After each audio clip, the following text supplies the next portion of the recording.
question that if they were present should be directed to our ministry, to the government. Yeah, they have programs and arrangements to make sure that those people are protected. The people who are in the diaspora, the labor that we've exported there. But from a social security point of view, because we work together with our Ministry of Public Safety and Social Welfare, I think you heard me say we fall under that ministry, or that the ministry is responsible for social protection in the country. So we are currently working on having bilateral engagements for bilateral agreements for what we call portability of social security. So that those people, when they are working there are arrangements to make sure that they contribute, and when they come back home, they move their social security benefits from an agreement viewpoint that we will be having with that country.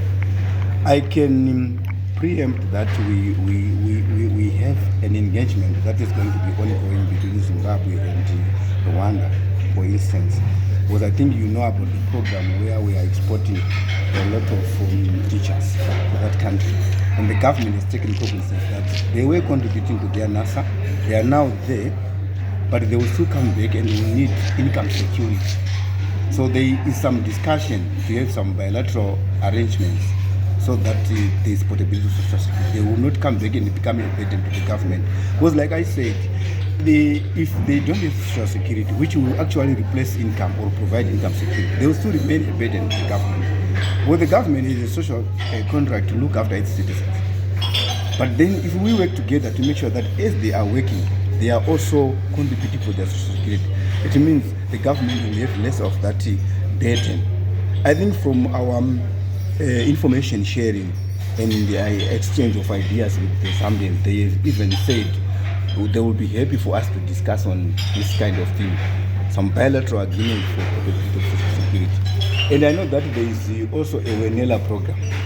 We have a lot of our people who work in South Africa, in Wenela, the mining sector, who actually came back but did not enjoy the benefits from the pension contribution they were making. Some of them were injured in the mines there. There's currently an arrangement and some program that is ongoing where our government is leading and heavily involved so that those people benefit. That's the portability of social security we are talking about.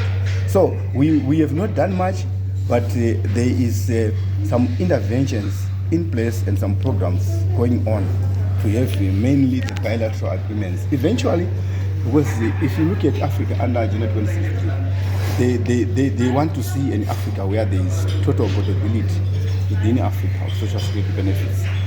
Those are how the multilateral and so on, but they are not easy to achieve than we can do with the bilaterals, just one country, between country and country.